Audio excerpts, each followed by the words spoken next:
Executive modern class में आपका स्वागत है।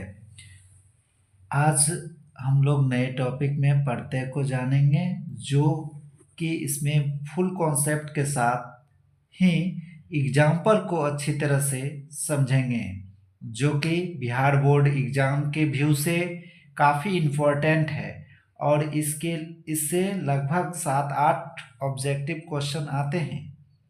चलिए अब क्लास स्टार्ट करते हैं। दोस्तों,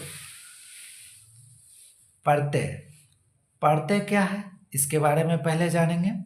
प्रत्यय वैसा प्रत्यय शब्दांश जो शब्द के अंत में लगकर शब्द के अर्थ को बदल दे या बदल देता है, उसे प्रत्यय कहते हैं। संस्कृत में प्रत्यय के भेद, अब देखिए कितने भेद होते हैं। संस्कृत में प्रत्यय के 3 भेद होते हैं। कितने भेद होते हैं? 3 भेद होते हैं। कौन कौन? पहला है कृदंत प्रत्यय, दूसरा है तद्धित प्रत्यय और तीसरा है स्त्री प्रत्यय। और अब जो है कृदंत प्रत्यय के परिभाषा के बारे में हम लोग जानेंगे। कहते किसको है? वैसा प्रत्यय जो क्रिया के अंत में लगता है उसे कृदंत प्रत्यय कहते हैं या कृदंत प्रत्यय कहलाता है।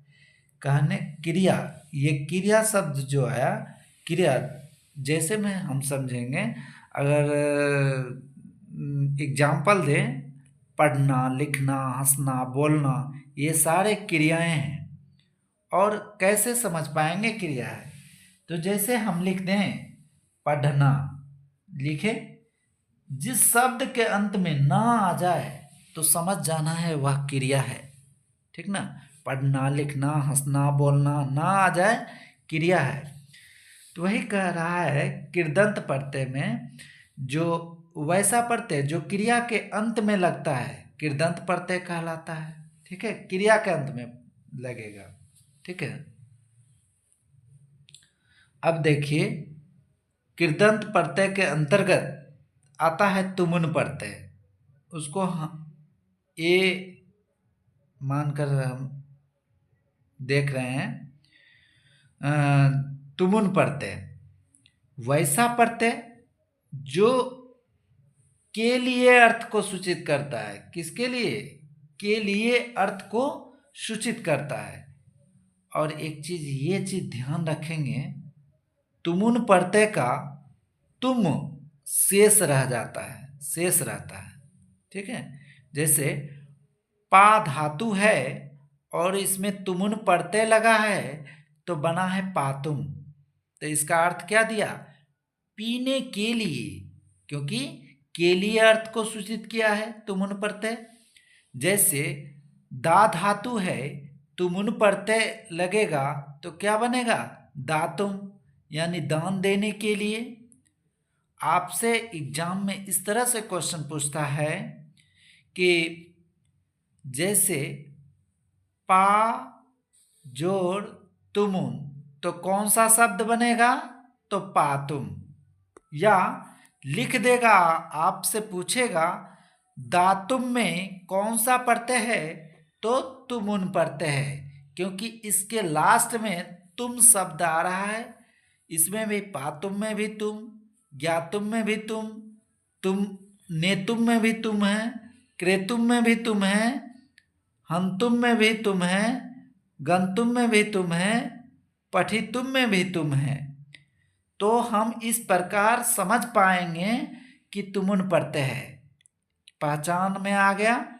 अगर आपसे पूछ दे ज्ञा प्लस तुमुन क्या बनेगा, तो ज्ञातुम। इसका अर्थ क्या हो जाएगा? जानने के लिए। नी धातु है, उसमें तुमुन प्रत्यय लगेगा तो बनेगा नेतुम, ले जाने के लिए। क्री धातु है, तुमुन प्रत्यय लगेगा तो बनेगा क्रेतुम, यानी खरीदने के लिए। हन धातु है और इसमें तुमुन प्रत्यय लगेगा तो बनेगा हंतुम। इसका अर्थ हो जाएगा मारने के लिए। हनमिस होता है मारना। ठीक है? गम धातु है, इसमें तुमुन प्रत्यय लगेगा तो बनेगा गंतुम, जो कि जानने के लिए, जाने के लिए जानने के लिए नहीं। ज्ञान मतलब जानना होता है, अगम मतलब जाना होता है। पठ में तुमुन पढ़ते लगेगा तो बनेगा पठितुम, यानी पढ़ने के लिए। अब देखिए एक एग्जाम्पल देते हैं, इससे आप वाक्य बनाना भी सीख पाएंगे। कैसे हम वाक्य बनाएंगे? ऐसे कारक का यूज करके भी आप वाक्य बना सकते हैं, या पढ़ते का यूज करके भी आप वाक्य बना सकते हैं। जैसे है एग्जाम्पल में, वह पढ़ने के लिए विद्यालय जाता है। ठीक है, तो के लिए है, किसके लिए? पढ़ने के लिए। तो यहाँ क्या हो जाएगा? वह का होता है सह, और पढ़ने के लिए तो पठितुम, और विद्यालय का विद्यालयम, और सह के साथ ती लगता है, गम धातु है, उसमें गच्छति हो जाएगा, गच्छ धातु से बना है गच्छति। ठीक है, तो यह बन गया, क्या बना? सह पठितुम विद्यालयम गच्छति, यानी वह पढ़ने के लिए विद्यालय जाता है। इस प्रकार आप वाक्य भी बनाना सीखेंगे। कत्वा प्रत्यय, दूसरा है कत्वा प्रत्यय, जो कि कृदंत प्रत्यय का ही भाग है। ठीक है, वैसा प्रत्यय जो कर अर्थ को सूचित करता है। ठीक है, इसको ध्यान रखेंगे, कर अर्थ को सूचित करेगा। और साथ ही ये भी ध्यान रखेंगे, कत प्रत्यय का तो शेष रह जाता है।